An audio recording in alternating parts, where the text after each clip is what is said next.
3, 2, 1.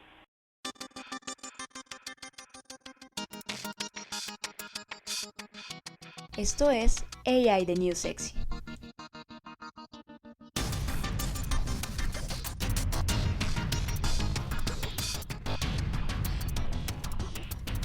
El futuro está aquí.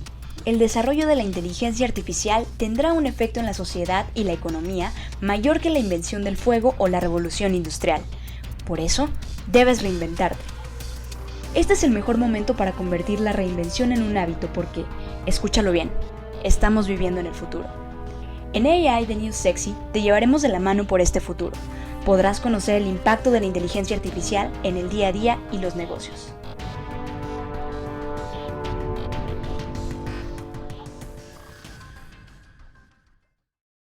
Hola, ¿qué tal amigos? Bienvenidos a AI The New Sexy. Mi nombre es Frida Ruiz y los voy a estar acompañando a lo largo de esta grabación. Quiero mencionarles que este es un momento muy especial para todos nosotros porque es el primer episodio grabado que vamos a tener y esto se logra gracias a la colaboración que tuvimos con la RIA, la Reunión Internacional de Inteligencia Artificial. Para esto quiero mencionarles que tendremos dos invitados muy especiales. La primera es la doctora Saif Savage, quien es codirectora del Laboratorio de Innovación Cívica de la UNAM, y quiero mencionarles que también la doctora Savage fue nombrada uno de los 35 innovadores menores de 35 años por el MIT Technology Review por su investigación en tecnología cívica.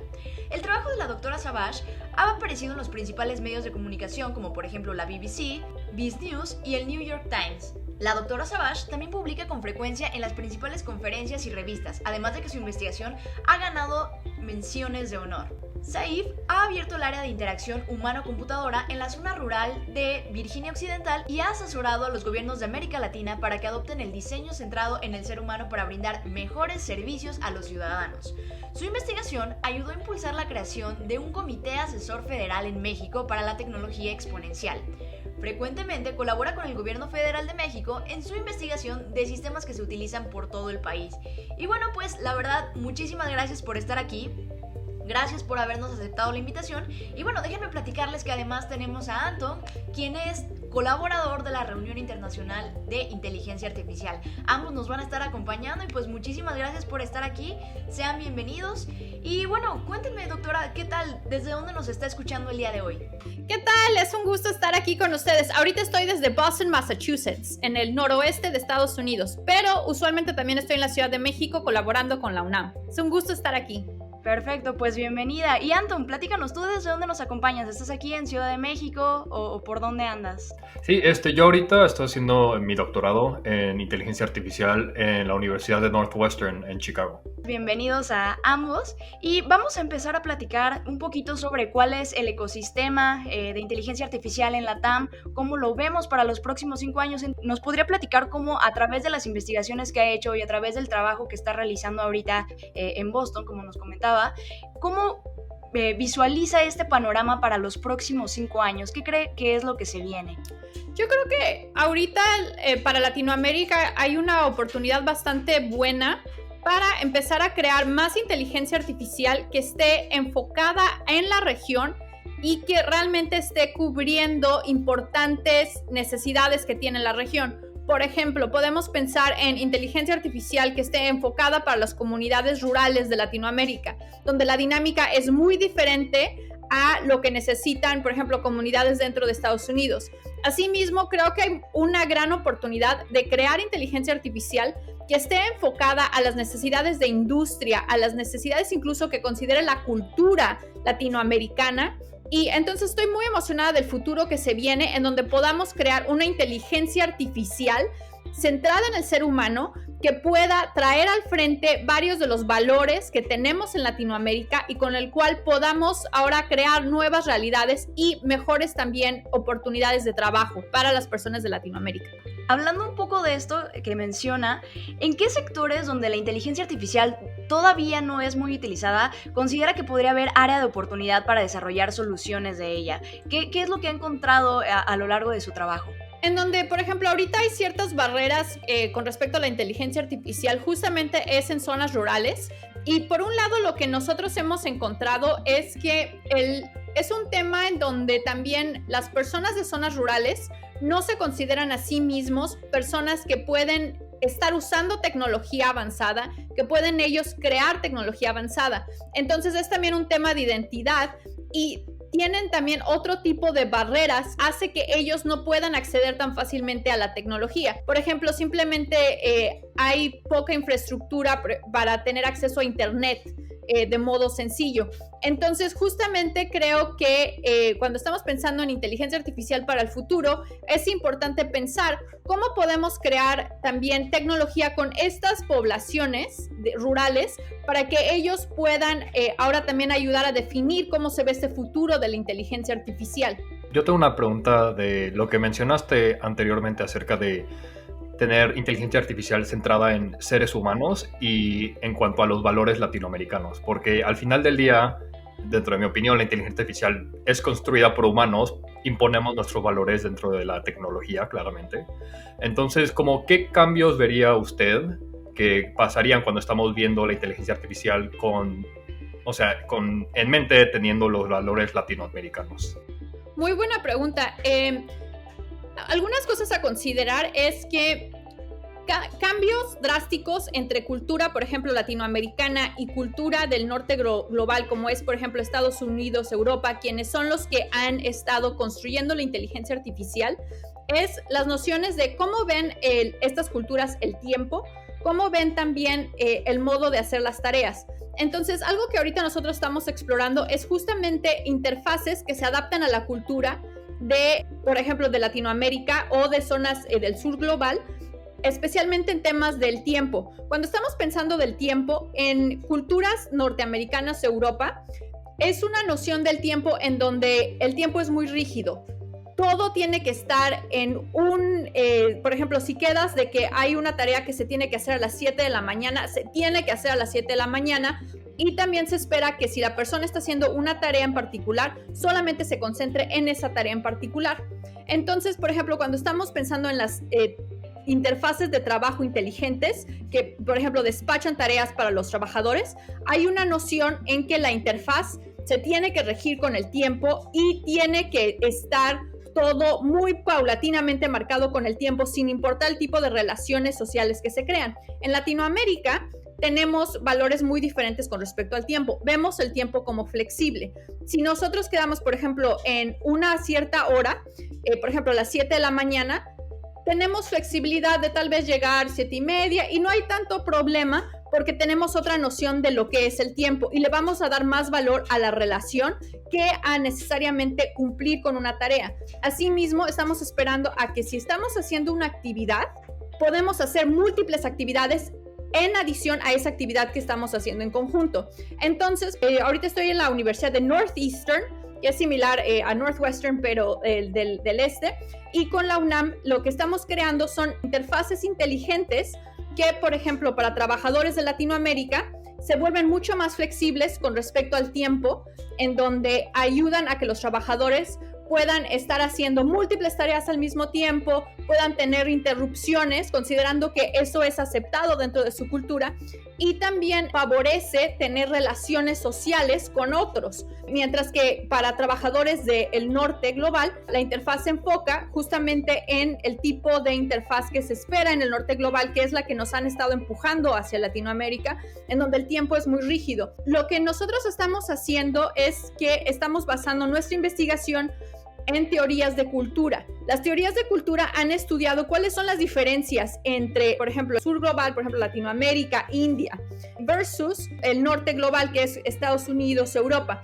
Y estas teorías de cultura te ayudan a poder navegar el espacio para entender cómo cada población está entendiendo diferentes temas, por ejemplo, relaciones sociales, el tiempo, para así crear interfaces inteligentes que se adapten más al contexto que tiene cada grupo, cada población. Esta noción del tiempo, por ejemplo, se llama de monocromático y policromático. Y es muy importante que conocer estas diferencias para crear interfaces que sean mejor adaptadas a las personas. Pero el problema es que usualmente no escuchamos las voces de Latinoamérica y hemos estado empujando interfaces que vienen desde el norte global.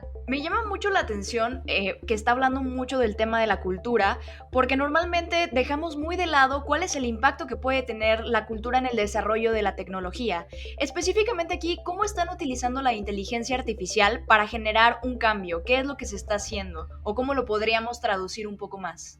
Sí, la inteligencia artificial, en este caso en lo que nos estamos concentrando estamos alimentando a un modelo de inteligencia artificial información sobre diferentes tareas que han hecho otros trabajadores, y la inteligencia artificial básicamente ahorita tenemos un sistema de recomendación que con base a la información de otros trabajadores similares que son de éxito, qué es lo que ellos han hecho, y ya después nuestra inteligencia artificial da recomendaciones sobre qué tareas hacer. Entonces, la inteligencia artificial en este caso se encarga de entender qué tipo de tareas se deberían de recomendar a los trabajadores con base a diferentes metas que los trabajadores pueden tener. Por ejemplo, quiero incrementar mi salario. Bueno, te recomendamos este tipo de tareas, este tipo de trabajos que los completes.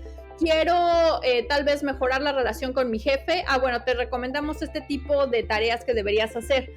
Quiero desarrollar ciertas habilidades. Bueno, te recomendamos este tipo de tareas que deberías hacer. Y nuestra inteligencia artificial se encarga de aprender qué tipo de tareas se le deberían de recomendar al trabajador con base a sus diferentes metas. Entonces, eso es lo que se encarga de hacer la inteligencia artificial.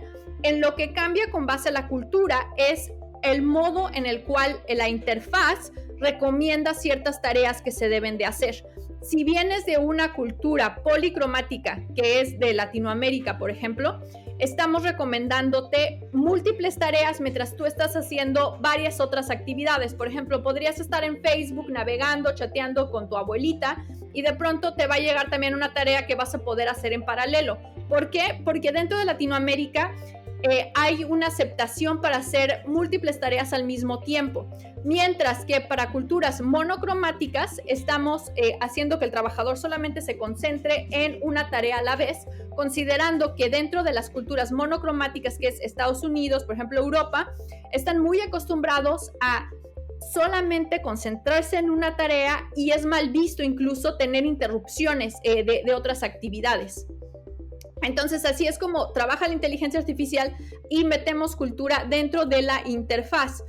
Bueno, ahorita que estuvo platicando todo esto, me surgen algunas preguntas, quizás un poco controversiales, porque me puse a pensar, quizás esta inteligencia artificial lo que estaría sustituyendo sería un poco de la mentoría o el coacheo que puedes tener a lo mejor de un superior, ¿no? Cuando empiezas a mapear tu ruta de crecimiento dentro de la empresa, tú conoces, o más o menos conoces, cuáles son tus áreas de debilidad, y entonces con esa inteligencia artificial estaríamos pues un poquito sustituyendo este rol dentro de las compañías, o al menos así es más o menos como me suena. Y otra cosa que también me salta un poco es, por ejemplo, estas diferencias culturales pudieran en algún momento verse, por ejemplo, como defectos, ¿no? Así de, oye, no puedes ser multitasking, o no puedes hacer varias cosas, más o menos, digo, bajándolo a un lenguaje un poco menos coloquial, a lo mejor están mal vistas, o a lo mejor en otra cultura está mal vista. Y, por ejemplo, cuando estás trabajando en una empresa que tiene una cultura laboral estandarizada, esto podría causar un problema, porque estamos generando o estamos manteniendo esos mismos rasgos culturales que en algún otro momento se ven como un defecto. Entonces, ¿cómo logra combinar estas dos cosas, ¿no? ¿Cómo al final sí va a sustituir o no va a sustituir a estas personas? ¿Cómo lo complementa? Y cómo justamente hace match entre la idea de un trabajo intercultural, ¿no? Cuando no solamente estamos trabajando con mismas personas de Latinoamérica, sino estamos en una empresa un poco más diversa, no solamente hablando de idiomas, sino también de culturas laborales, de formas de hacer las cosas. Excelentes preguntas. Contestando la primera pregunta sobre la inteligencia artificial está, por ejemplo, sustituyendo podrías pensar, un manager humano. La respuesta que yo diría aquí es que yo no lo veo como sustitución, sino lo veo como complemento. Y en realidad creo que en un futuro estaría muy interesante tener sistemas híbridos con el cual puedes imaginar que la inteligencia artificial tal vez se puede concentrar, por ejemplo, en identificar cierta información que no es obvia para el manager y que el manager podría usar para dar mejores recomendaciones, o en dar recomendaciones que tal vez son tediosas para el manager. Por ejemplo, puedes imaginar que, supongamos que tienes un manager, por ejemplo, en estas plataformas estás trabajando con más de 100 obreros a la vez, ¿no? Entonces, podrías imaginar que tener un manager para esos 100 obreros y para todos estarles diciendo, mira, te conviene hacer estas tareas, pues se vuelve bastante tedioso para el humano. Entonces, ahí es en donde la automatización puede entrar. Y no es tanto que estás sustituyendo al manager, sino que estás ayudando a que el manager, al gerente, pueda hacer más eficiente su trabajo. El gerente, el manager, puede así delegar trabajo a, por ejemplo, podrías imaginar a la inteligencia artificial, trabajos que tal vez para él o ella son aburridos, como estar guiando tal vez a 100 trabajadores y decirles exactamente lo mismo, sino ya se lo delega a la inteligencia artificial y el gerente o la gerenta, el manager, la manager, se concentra en las tareas que son más complejas y que requieren un entendimiento humano. Por ejemplo, puedes imaginar que tal vez así el gerente humano entra cuando hay ciertos conflictos, o cuando, por ejemplo, a lo mejor tienes un trabajador que está sufriendo de depresión y tal vez necesitas el manager que entre y lo motive. Una máquina no va a poder motivar a un trabajador bajo esas circunstancias. O sea, el trabajador tal vez se va a sentir peor por no recibir ningún apoyo humano. Entonces, creo que hay mucho valor en imaginar cómo podemos crear sistemas híbridos con el cual la inteligencia artificial se concentra en las tareas, por ejemplo, que son tediosas para el gerente. Por otro lado, creo que también hay valor en sistemas híbridos en donde la inteligencia artificial ayude al gerente a ver cosas que tal vez el gerente o la gerenta nunca hubiera visto. La inteligencia artificial tal vez le podría resaltar, oye, considera este caso, aquí está pasando este problema, considéralo dentro de cómo estás aconsejando a tus obreros. Entonces, creo que hay mucho valor en pensar cómo serían estos sistemas híbridos, cómo la inteligencia artificial puede complementar a la inteligencia humana para tener mejores relaciones de trabajo. Entonces, esto es contestando la primera pregunta sobre si la inteligencia artificial va a desplazar a los gerentes o las gerentas. Yo considero que no, pero ahí también es muy importante que nosotros como diseñadores de la tecnología justamente pensemos en cómo la tecnología puede no desplazar a los trabajadores, sino cómo los puede aumentar, cómo la inteligencia artificial puede empoderar a los trabajadores, a los gerentes, por ejemplo, en este caso. Eso es muy importante cuando estamos diseñando y es la perspectiva que tomamos desde mi laboratorio. ¿Cómo podemos aumentar lo que están haciendo los humanos con la inteligencia artificial en vez de desplazarlos? Ahora, para la segunda pregunta, estoy muy de acuerdo contigo, Frida, sobre que, por ejemplo, si estás trabajando en una empresa global, tal vez es inaceptable, por ejemplo, que tú estés trabajando múltiples tareas. Aquí lo que hemos estado explorando es comunicarle al trabajador o la trabajadora sobre el contexto con el cual está trabajando. Por ejemplo, si se está comunicando con un jefe o una jefa que es tal vez de Estados Unidos y ellos son a lo mejor de Latinoamérica, les comunicamos, oye, ¿sabes qué? Este jefe va a esperar esto y esto y esto de ti, dada su cultura. Asimismo, también le comunicamos lo mismo al jefe por ejemplo, de Estados Unidos. Oye, estás trabajando con personas en Latinoamérica, considera que en Latinoamérica esto y esto y esto es aceptable. Y de hecho, he estado leyendo bastantes libros de cultura y fíjate que hay un libro muy bueno que se llama Bees and Spiders y es un libro que se lo dan a los militares de Estados Unidos para que puedan tener éxito cuando van al Medio Oriente. El Medio Oriente tiene una cultura más similar a latinoamericana, en donde vemos el tiempo de modo flexible.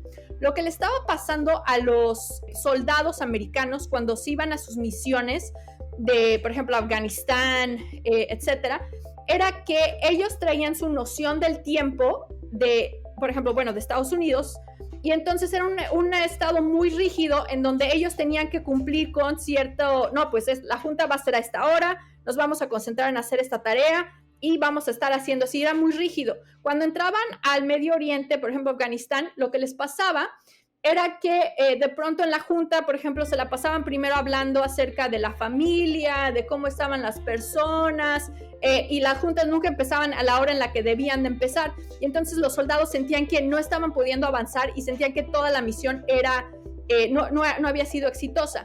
El libro justamente lo que busca explicarle a los soldados americanos es otra cultura y es otra noción del tiempo. Y ese libro busca guiar a los soldados a que se den cuenta que el soldado americano es como una abeja que tiene sus tareas rígidas de, por ejemplo, tiene que ir por las flores y polinarlas y así va teniendo éxito. Los del Medio Oriente los comparan con arañas, que lo que hacen las arañas es que buscan crear más bien relaciones fuertes, redes fuertes, y con su red fuerte es con la cual tienen el éxito.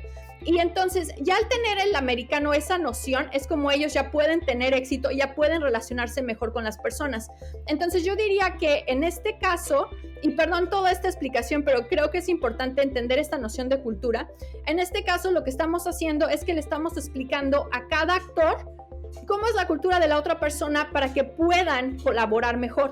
Y sí creo que cuando estamos pensando en el futuro del trabajo, sí es muy importante entender que ahora estamos en un ambiente global en donde ya tenemos que incluso competir con trabajadores de un modo, o sea, que están distribuidos en todo el mundo. Tenemos que trabajar con trabajadores y jefes que están distribuidos en todo el mundo. Entonces sí creo que es crucial entender que tenemos diferencias culturales y también entender cómo podemos trabajar mejor con las diferencias culturales que tenemos para tener éxito.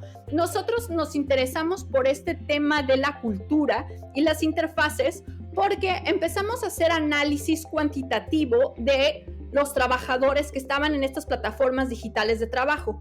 Algo que empezamos a ver era que los trabajadores de India, de Latinoamérica, estaban recibiendo significativamente menos salario que los trabajadores americanos, a pesar de que estaban haciendo exactamente las mismas tareas. Entonces pensamos, o sea, ¿qué está pasando? ¿Por qué les está pasando eso?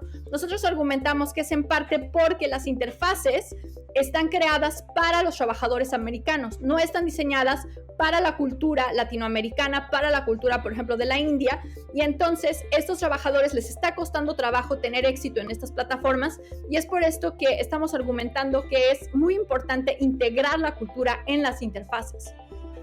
Saif, creo que mientras estabas hablando lo que me di cuenta es de que muchos de tus argumentos y de tu investigación están centrados en la idea de que la inteligencia artificial está ligada fundamentalmente con seres humanos y que tenemos que considerar a los seres humanos cuando estamos desarrollando esto. Lo cual creo que tal vez no todos los investigadores en la inteligencia artificial como que hacen su investigación de esa manera, ¿no? Entonces, me gustaría escucharte hablar un poquito de esa diferencia de como de la investigación de inteligencia artificial puramente teórica, que serían nada más datos y algoritmos y modelos y métricas de performance, y esta otra forma en la cual parece que tú estás haciendo tu investigación, que considera cuál es el impacto que queremos tener, cuáles son los usuarios que tenemos y cómo podemos crear las mejores tecnologías para ellos. Excelente pregunta. Y sí, efectivamente, toda mi investigación en inteligencia artificial está centrada en el ser humano. Y justamente este tipo de inteligencia artificial se llama Human-Centered AI o inteligencia artificial centrada en el ser humano. ¿Cuál es la diferencia? Puedes pensar que la inteligencia artificial tradicional está justamente como se mencionó, concentrada en, por ejemplo, el algoritmo. ¿Cuál es la eficiencia del algoritmo en detectar este tipo de clases? ¿Qué tan rápido podemos hacer que el algoritmo funcione?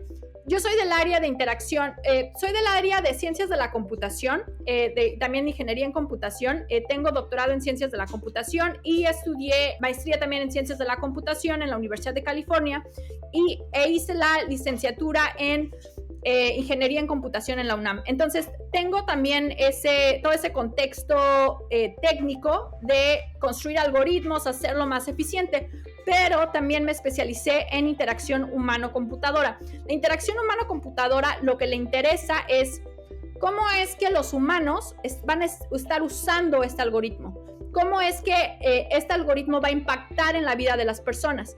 Y creo que es crucial también pensar en este tipo de cosas, debido a que por primera vez ahora las máquinas, la inteligencia artificial está tomando decisiones que antes tomaban los humanos. Por ejemplo, se está implementando inteligencia artificial para decidir a qué candidatos se van a investigar, qué candidatos no van a ser entrevistados para un trabajo. Esto era algo que, como mencionaba Sofía, era un trabajo que los gerentes hacían, y ahora ya tienes una máquina que está tomando esas decisiones.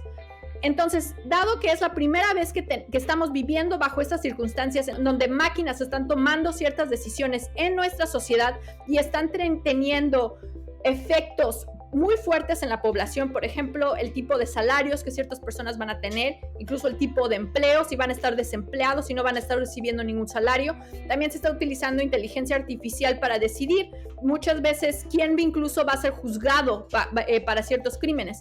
Entonces, dado que la inteligencia artificial está teniendo un gran impacto en la sociedad, es que es crucial que tengamos mecanismos con los cuales podamos analizar qué impacto está teniendo esta tecnología en las personas. Y entonces aquí lo que hacemos es utilizamos todo el conocimiento que tenemos del área de interacción humano-computadora. Se concentra no en analizar este algoritmo qué tan rápido es, sino en analizar, ok, cómo es que este algoritmo trabaja con las personas, está haciendo que la vida de las personas sea mejor, cómo está impactando en su vida.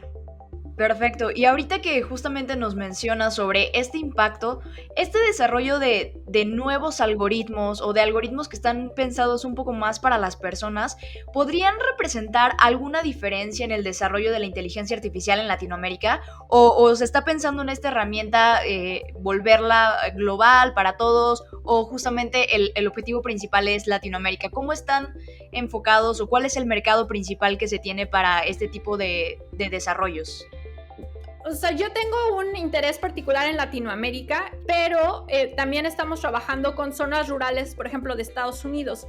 Y justo en lo que nos estamos concentrando es en entender las necesidades que tienen diferentes partes del mundo con sus diferentes culturas y crear tecnología que esté adaptada a sus diferentes necesidades. Uno de mis alumnos creó una plataforma para trabajadores de la India. Una gran parte de esa plataforma podría funcionar, por ejemplo, para México. Nada más es cuestión de identificar qué cosas sí sirven, qué cosas no sirven. Pero nosotros como trabajamos es que usamos entrevistas para entender las necesidades de las personas y después creamos interfaces con el cual las personas puedan alcanzar sus diferentes metas. Muchas de nuestras interfaces son globales, es decir, no integramos, por ejemplo, cultura. Ahorita empezamos a integrar cultura debido a los problemas que empezamos a observar para los trabajadores. Pero una gran parte de nuestra tecnología está enfocada para el mundo. Pero creo que sí hay un gran valor de pensar en cómo se vería esta tecnología enfocada para el contexto latinoamericano, porque tenemos tenemos que decir que tenemos otros problemas muy diferentes. Por ejemplo, simplemente el tema de los femicidios en México. Es un tema que es muy diferente a la realidad que se vive en Estados Unidos. Entonces tenemos que diseñar tecnología, por ejemplo, con el cual las mujeres en México nos podamos sentir seguras. Y creo que es una gran oportunidad para pensar en cómo podemos resolver ciertos problemas sociales que están existiendo dentro de Latinoamérica y para ir creando impacto. Nota que no creo que la tecnología pueda resolver todos los problemas. Es importante entender también que la tecnología tiene ciertas limitaciones, no te va a ayudar en todo, pero para ciertas tareas sí te podría ayudar. Entonces es importante ir identificando, por ejemplo, para el contexto latinoamericano, en qué sentido podríamos utilizar la inteligencia artificial para tener impacto y para crear mejores sociedades. Me parece fundamental lo que acabas de mencionar, porque justamente en el episodio anterior platicábamos con Ivana de Data Género y justamente nos decía que hay una gran problemática que es, hay veces que nos queremos meter a resolver todos los problemas con inteligencia artificial, pero hay problemas que hay que abordarlos un poco más de la raíz, ¿no? Acercarnos con especialistas, acercarnos con a lo mejor las mismas personas a las cuales queremos resolverles el problema antes de empezar a desarrollar una nueva tecnología que busque solucionarlo, ¿no? Entonces, creo que esa es una enseñanza súper buena, es muy bueno que lo esté remarcando, porque justamente nos vuelve a afirmar que la inteligencia artificial no lo es todo. Pero, por ejemplo, ahorita que regresemos al tema de ¿para qué sí sirve la inteligencia artificial? ¿Cómo podría usted resumirlo? ¿En qué tipo de problemas sí resuelve y dónde tenemos que decir, oye, ¿sabes qué? En ese tipo de problemas a lo mejor vale la pena que todavía no me meta o que aprenda primero más sobre el problema mismo o qué tipo de problemas sí podemos identificar que son para la inteligencia artificial y cuáles quedan fuera de su alcance? Excelente pregunta, Frida. Creo que por un lado de hecho, en un curso que hemos estado dando en la UNAM y también ahorita en Northeastern, es justo en ayudar a que los estudiantes puedan identificar cuándo no deben de crear cierta tecnología. Todo el desarrollo del producto, del sistema que estamos creando, buscamos involucrar a todos los actores que van a estar involucrados en el sistema, que lo van a estar usando en el mundo real. ¿Por qué los buscamos involucrar? Porque así podemos entender, a ver, qué problemas ellos están teniendo con el sistema, qué problemas pueden ser incluso críticos. Y cuando estás pensando en desarrollar inteligencia artificial, es muy importante que tu desarrollo sea continuo, es decir, que constantemente estés recibiendo retroalimentación de lo que estás creando y busques involucrar a todas las poblaciones. ¿Por qué? Porque, por ejemplo, justamente Amazon había creado una inteligencia artificial que pudiera recomendar qué candidatos iban a entrevistar para plazas de trabajo. Entonces utilizaron todos los datos que tenían sobre quiénes habían sido exitosos candidatos y entrenaron así su sistema. Y ya lo sacaron y estaban todos contentos. ¿Qué fue lo que pasó? Resultó que su sistema solamente estaba recomendando a hombres. ¿Por qué? Porque hubo sesgos en el tipo de datos que entraron en su sistema. Y el modo en el cual se dieron cuenta fue justamente porque de pronto empleadas de Amazon, mujeres, empezaron a alzar la voz y decir, oye, esto está discriminando fuertemente a las mujeres, y se dieron cuenta que sí, el sistema tenía ese gran sesgo.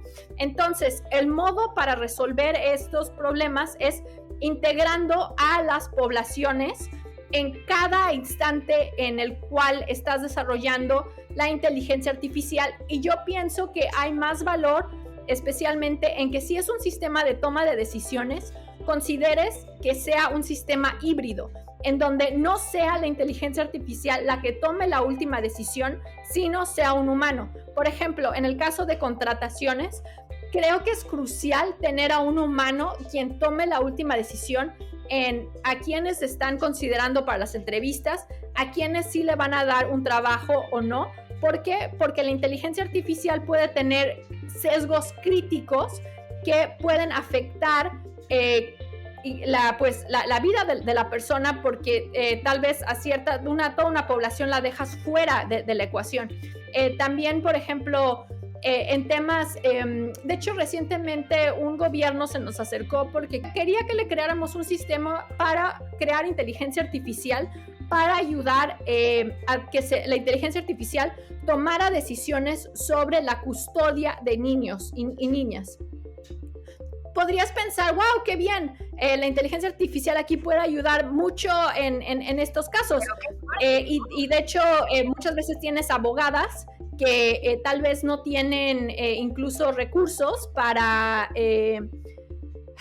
atender todos los casos de custodia. Entonces podrías pensar que la inteligencia artificial sería fabulosa. Muchas veces tienes abogadas que tienen que ver, a veces conocí a una abogada, por ejemplo, que tenía como 500 casos de custodia que tenía que ver. Entonces la inteligencia artificial podrías pensar que podría ser crítica en estos casos.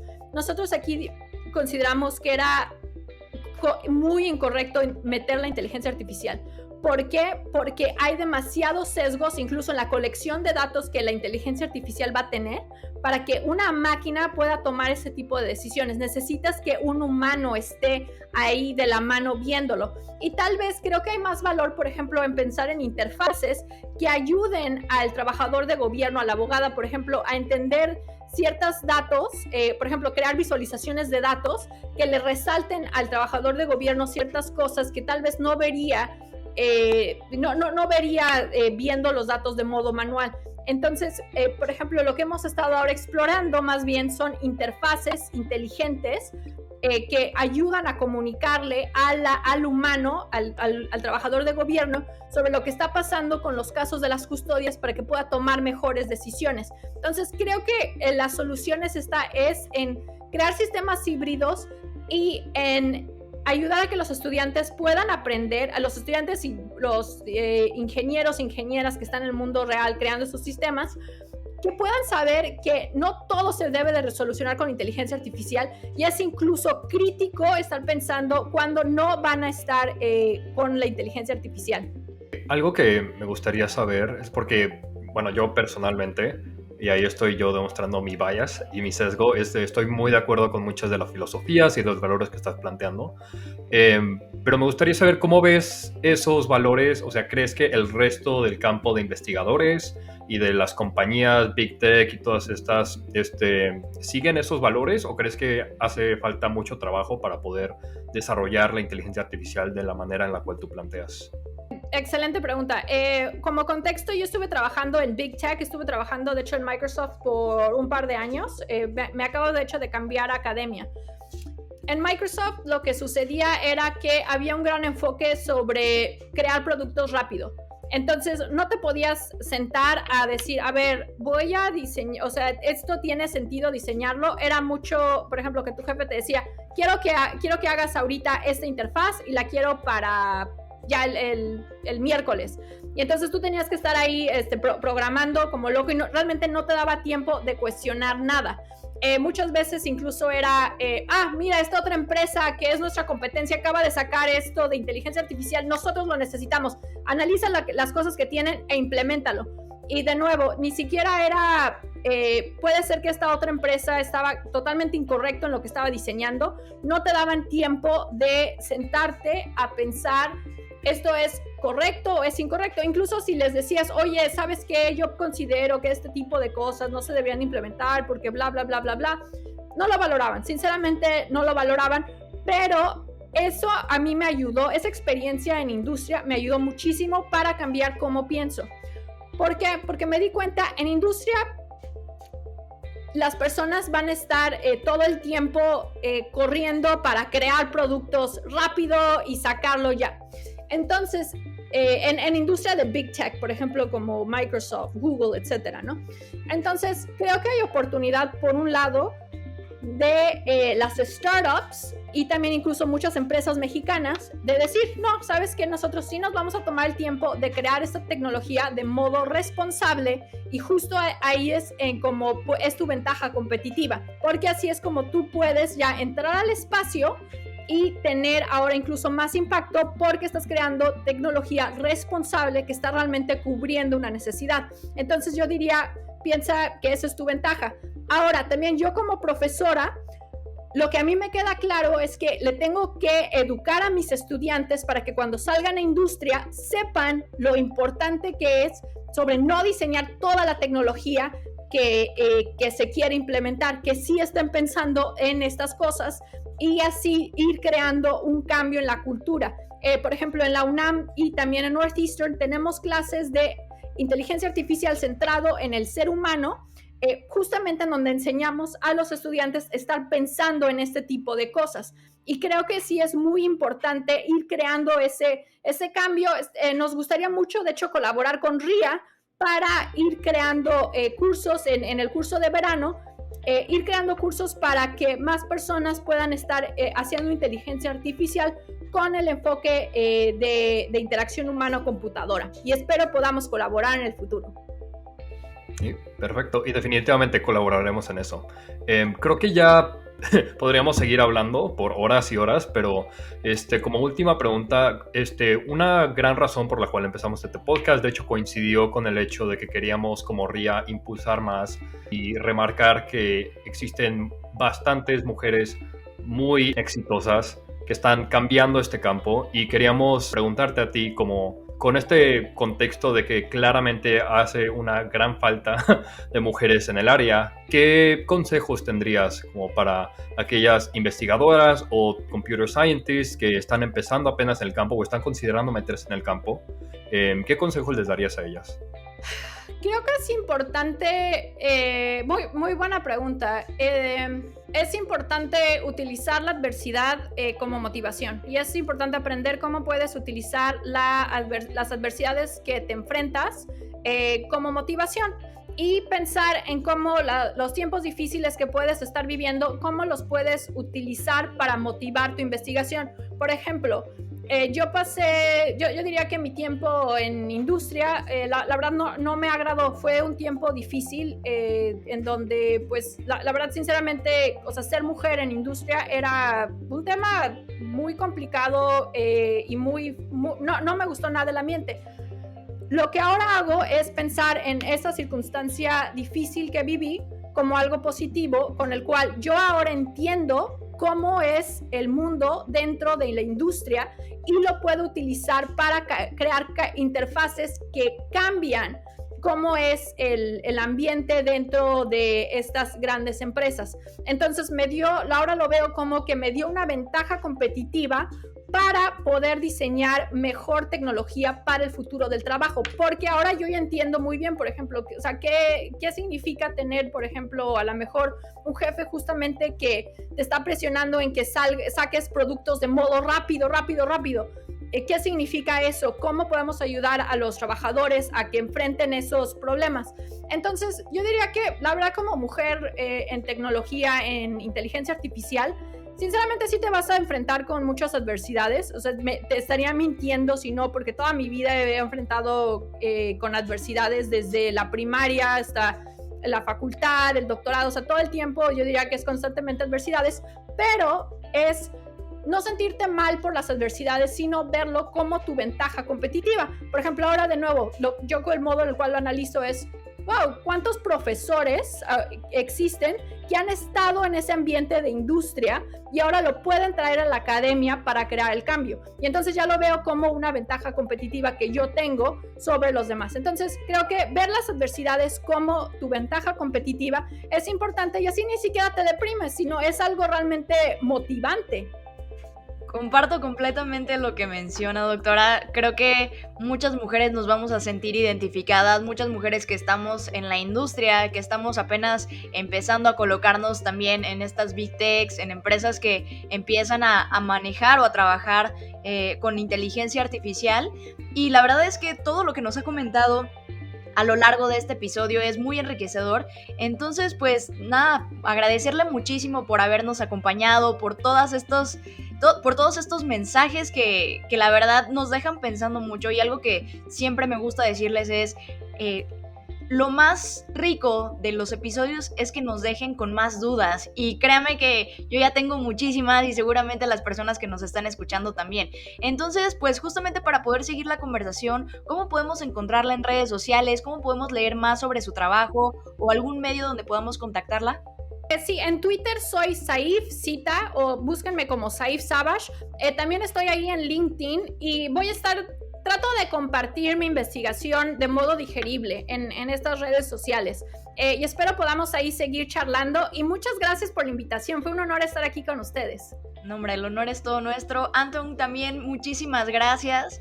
Gracias por acompañarnos. ¿Algún mensaje? ¿Cómo podemos seguir a la RIA? ¿Alguna recomendación? También estamos en LinkedIn, en Twitter. Creo que esas dos plataformas son las que vamos a tener en donde tenemos más actividad.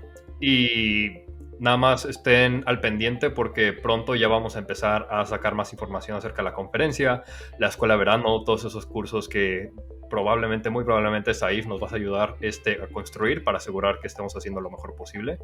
Y sí, estén al pendiente, porque va a salir mucho más de la RIA en los siguientes meses. Perfecto, pues muchísimas gracias. De todas formas, les vamos a dejar más información en la descripción de este episodio. Y pues muchísimas gracias. Nos vemos hasta la próxima.